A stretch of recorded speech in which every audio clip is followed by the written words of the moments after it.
두 번째, 아동기의 발달 특성의 인지 발달에 대한 부분으로 대표적인 피아제의 감각 운동기, 또 전조작기, 구체적 조작기 이런 부분에 대해서 우리가 많이 들어보는데 이 교재의 저자인 정옥봉 교수가 발달의 거의 굉장히 최고봉이라고 할 수 있는 학자이신데 되게 간단하게 정리를 잘 해놓으셨더라고요.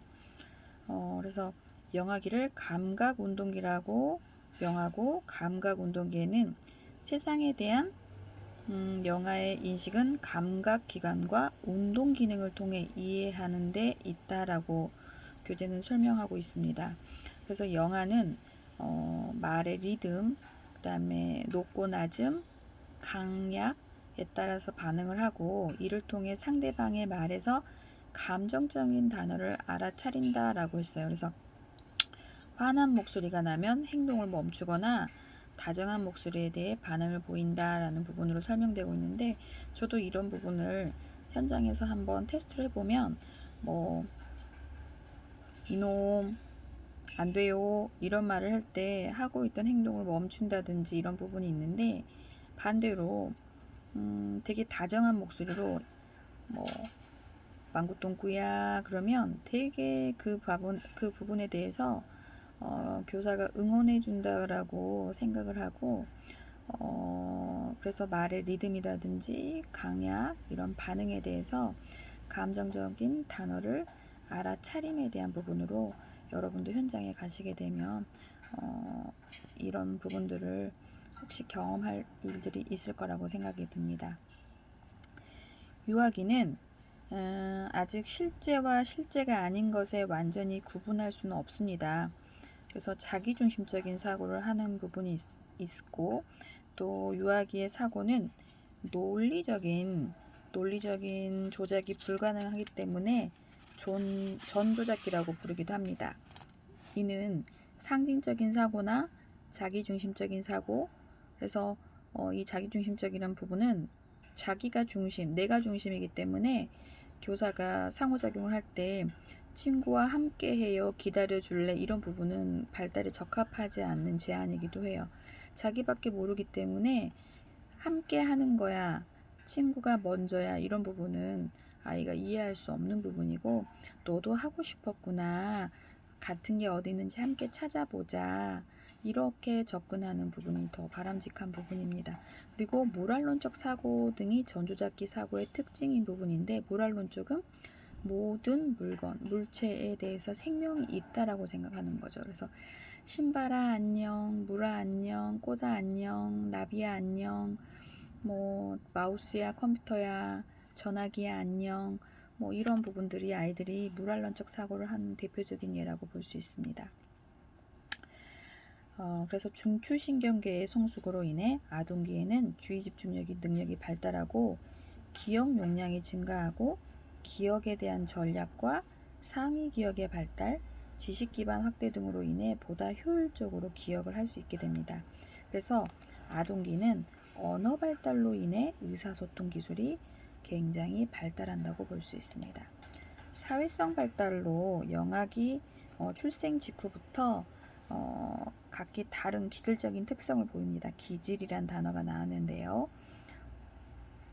어떤 영아는 쾌활하고 명랑한 반면 어떤 영아는 잘 울고 보챈다. 또 어떤 영아는 조용하고 행동이 느린 반면 또 다른 어떤 영아는 활기차고 행동이 민첩하다.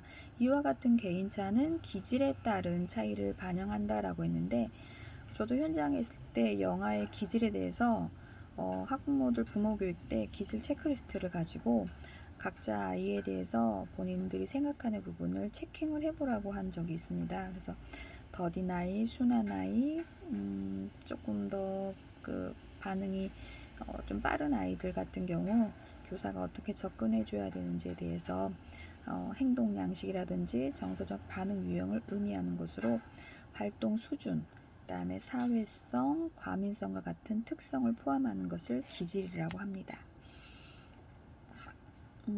영아기에 또 애착이라는 토마스와 체스의 대표적인 학자가 있는데요. 영아기에 일어나는 가장 중요한 사회적 발달이 애착입니다. 애착하면 생각나는 학자가 또 볼비도 있는데, 애착이라는 건 영아와 양육자 간에 형성되는 친밀한 정서적 유대감을 의미합니다. 영아의 기질, 영아와 부모의 특성, 양육의 질 등이 애착 형성에 영향을 미치는 요인이라고 보입니다.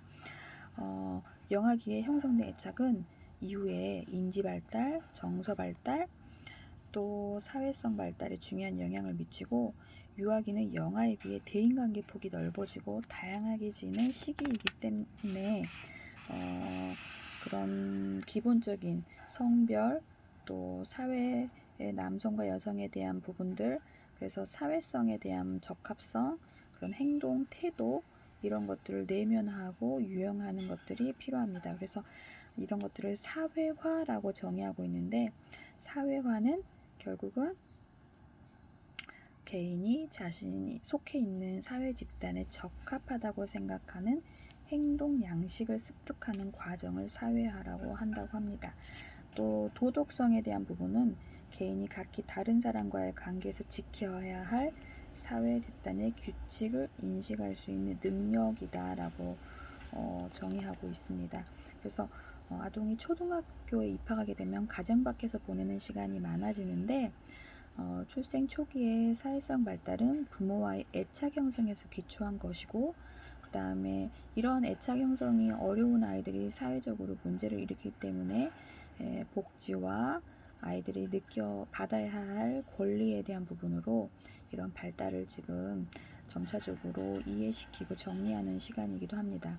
그래서 이러한 성장에 따라서 점차적으로 접촉 대상이 확대되어 학교나 또래 집단의 비중이 커지게 되고, 또 이런 또래 집단이 이웃의 삶과 연령이 비슷하고 동성애 이동이 구성되고, 외모나 성숙이나 운동기술이나 학업 성취나 지도력에 따라서 서열들이 형성되기도 합니다.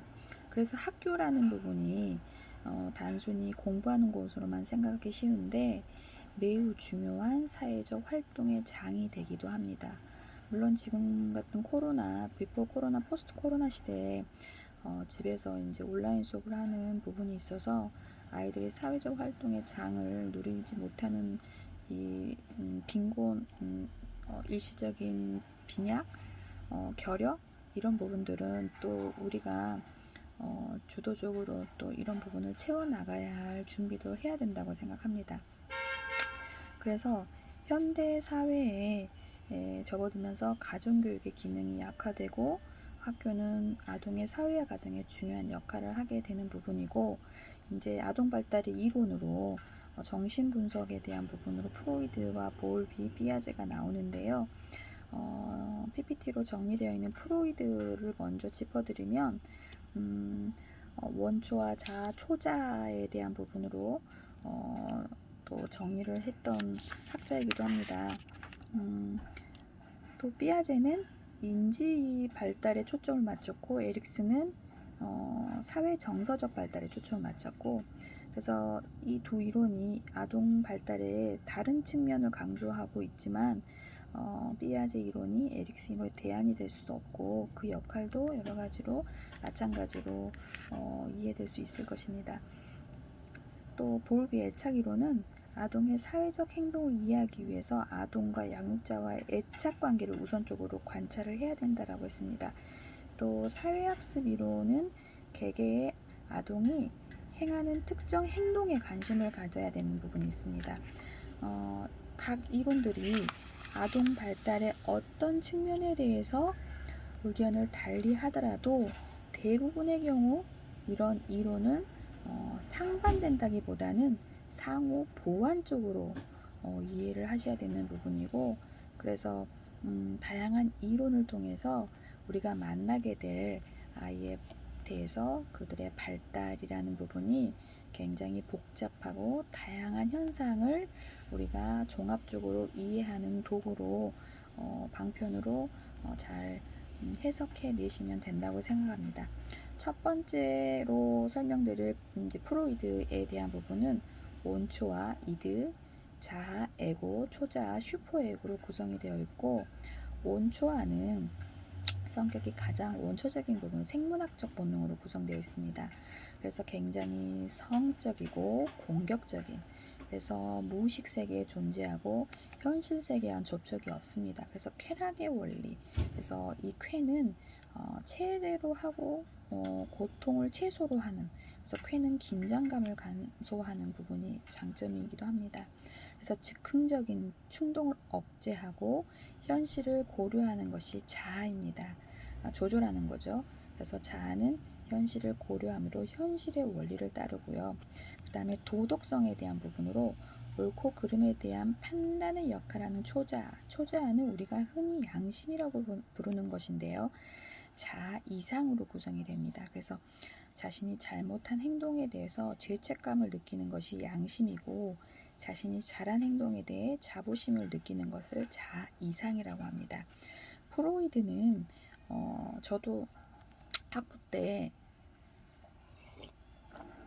구강 남장생, 그래서 구강기, 항문기, 남근기, 잠복기, 생식기 이렇게 5단계로 무조건 외웠었는데, 현장에 가서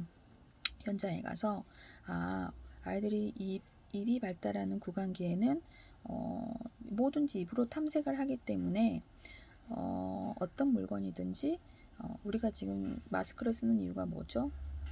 비말, 침, 타액에 대한 부분으로 세균 번식이죠. 그래서 구강기는 교사들이 놀잇감의 오염에 대한 부분으로 매일 소독을 하는, 영하반에 그 매일 소독을 하는 구강기에 대한 부분이고, 항문기는 발달에 대한 부분으로 배변 훈련의 시기, 그래서 기저귀를 떼는 시기이기도 하죠. 남근기, 성에 대한 부분, 잠복기, 생식기 이렇게 5단계로 구분되어 있습니다. 그래서 1단계 구강기는 생후 1년이 2단계에 해당되고, 입과 구강부의 쾌락이 주된 원천이 되고, 빨고 마시고 먹는 거, 손가락 빠는 거, 젖꼭지를 빨거나 입에 닿는 무엇이든지 빠는 것과 입으로 탐색하는 구강활동의 쾌락을 추구하는 것입니다. 2단계는 항문기 1차적 성감대가 구강에서 항문 주위로 옮겨가는 부분이죠. 그래서 배변 훈련이 이 항문기에 시작이 되고, 적절한 때와 장소를 허용함에 따라서 배설 기능을, 그러니까 힘을 줘서 배변을 보는 것이고, 참았다가 화장실을 가는 지연시키는 법을 배워야 한다라고 교재는 설명 좀 어렵게 나왔는데, 그래서 본인이 이제 큰 거 작은 거를 구분할 수 있다는 부분입니다. 3단계로는 남근기 3세에서 5세에 해당하고, 정신 에너지가 항문으로 옮겨가서 항문에서 성기로 옮겨가는 거죠. 그래서 이제 오이디푸스 컴플렉스, 엘렉트라 컴플렉스, 그래서 남자아이가 엄마를 사랑하게 되고 여자아이가 아빠를 사랑하게 되는 그런 성에 대한 부분으로 이제 발달을 하게 되고, 4단계인 잠복기는 약 6세경에 12세까지에 대해서 발달 단계로 이제 오이디푸스 컴플렉스가 성공적으로 이 부분을 이제 해결한 아이는 비교적 평온한 시기의 잠복기를 맞이하게 되고, 5단계에는 12세에 시작이 되는데, 생식기에 남근기에 같은 이성 부모를 향한 성적 욕망이 다시 한번 나타나고, 이를 사춘기에 이제 아빠에 대한 반항이라든지 거세 불안, 이런 오이디푸스적 상황의 재현이라고 설명하고 있습니다. 또 정신분석과 관련된 또 사회학자로서 에릭슨이 있는데요. 에릭슨은 8단계로, 프로이드는 5단계로 구강 남장생, 그래서 5단계로 확장을 했다면 에릭슨은 8단계로 이론을 정립했습니다. 1단계로는 이제 신뢰감에 대한 부분인데요. 신뢰감. 이 시기의 주된 발달의 위기는 영아가 세상을 신뢰할 수 있느냐 없느냐에 대한 부분입니다. 그래서 신뢰감은 다른 사람에 대한 믿음과 자신에 대한 믿음을 포함하는 거. 그래서 아기를 돌봐주는 사람이 주로 어머니, 양육자가 주로 이제 엄마지만, 엄마를 대신한 주 양육자가 바뀌지 않는다면 그 아이는 신뢰감을 형성할 수 있는데, 뭐 엄마가 그렇게 신뢰감을 주지 않는다거나 돌봄 교사가 자주 바뀐다거나 그런 부분에 아이가 신뢰감을 형성하지 못한다면, 이 아이는 이제 그런 이 단계에서 사람을 믿지 못하는, 그래서 현장에서 제가 원장으로 일할 때 3월에 그 학기 초 적응 기간에 학부모들이 아이가 울지 않을 때 이제 아이를 맡기고 도망가려고 하시는 분들이 있어서 OT 때 아이가 울더라도 엄마는 일하러 갈 거야 라고 아이에게 도망치지 않고 너가 울더라도 잘 놀고 있으면 엄마는 너를 꼭 데리러 온단다 라는 그런 훈련을 아이한테 그런 신뢰감을 상실하지 않도록 OT 때 안내를 드리는 부분이 결국은 에릭슨의 이 발달 단계 1단계인 신뢰감에 대한 부분으로 설명을 하고 있는 부분이기도 합니다. 2단계 프로이드 학문기에 해당하는 시기인데 1세에서 3세까지 단계고요. 이제 결국은 자율성, 차기적인 사람이 되느냐 아니면 의존적인 사람이 되느냐에 대한 부분이고 3단계는 주도성에 대한 부분으로 이제 발달이 되는 부분이고 4단계는 6세에서 11세까지 해당되는 부분으로 이제 근면성 대 열등감 5단계는 정체성 대 정체감 흥미 혼란스러운 부분 그 다음에 6단계는 친밀감 대 혼자 고립감 생산성 대 침체성 8단계는 자아 통합감과 절망감이라고 해서 8단계로 설명을 하고 있습니다. 그래서 에릭슨은 이런 결정적인 시기에 아이들이 그 속한 사회에 성공적으로 그런 기능하고 경쟁하는 데 필요한 사회적 기술을 습득하는 능력이 생긴다면 굉장히 학교 교육이 아이들한테 이런 많은 기회를 줄 거라고 설명하고 있습니다. 인지 발달에 대한 이론으로 피아제의 대표적인 감각운동기, 전조작기, 구체적 조작기, 형식적 조작기, 또 비고스키의 근접발달 영역으로 설명할 수 있는데요. 첫 번째 단계 감각운동기는 이제 단순한 반사가 나타난 출생에서 2세경까지를 말합니다. 두 번째 전조작기는 2세에서 7세까지이고 전조작기의 특징은 상징놀이, 자기중심적 사고, 무랄론적, 직관적 사고를 하는 게 특징이다 라고 아까 설명을 드렸습니다. 세 번째 구체적 조작기는 7세에서 12세까지에 대한 부분으로 보존 개념의 획득, 유목 포함, 분류와 순서를 정하는 서열화에 대한 부분이고 형식적 조작기는 청년기의 단계로서 과학적이고 추상적이고 이상주의적 사고를 할 수 있는 고차원적인 단계이기도 볼 수 있습니다.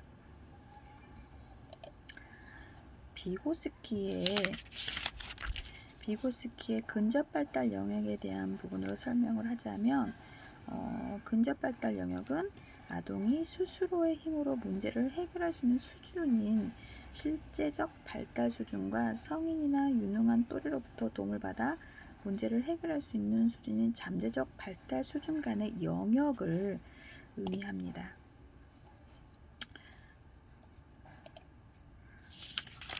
다음으로 근접발달은 비계라는 게 있는데요.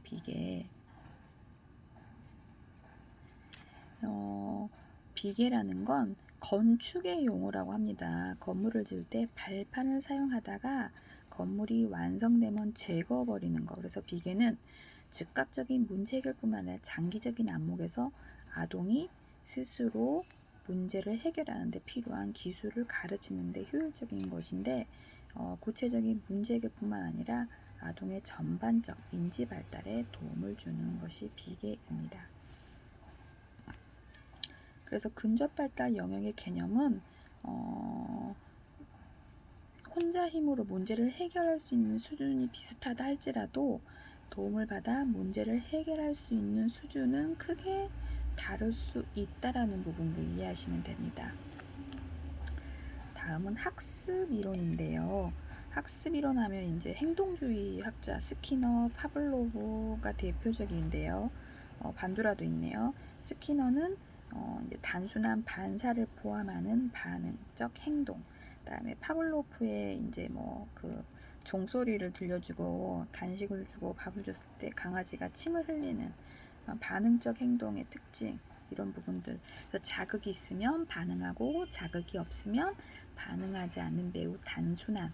그래서 인간에 있어서도 반응적인 행동은 영유아기에 특히 자주 나타나는데 아기 입에 젖꼭지를 물리면 빨기 행동을 보이고 손바닥에 어떤 물체를 놓으면 작기 반응을 보이고 이런 부분의 종류를 말합니다. 그래서 조작적인 행동에 대한 부분으로 스키너는 어떤 행동이 이야기하는 결과에 대해서 통제, 그래서 긍정적인 결과는 그 행동이 다시 발생할 가능성을 높이고 부정적인 결과는 없애버리는 것들을 이제 학습 이론의 행동주의로 설명하고 있습니다.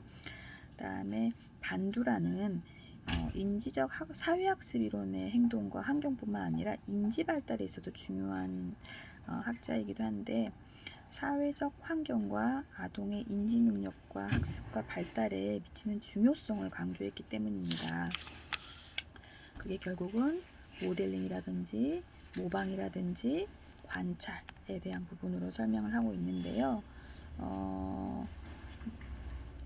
자기 효능감이라든지 이런 부분들은 굉장히 중요한 요소이기 때문에 자신이 어떤 일을 잘 해낼 수 있다는 개인적인 신념으로서 어떤 행동을 모방할지에 대한 결정하는 데 도움을 주기 때문에 사회학습 이론이 관찰학습에 대해서 굉장히 강조하고 있는 부분이기도 합니다.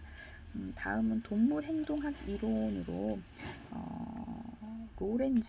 로렌즈라는 학자에 대한 부분으로 교재가 53페이지에 사진으로 설명하고 있는데요.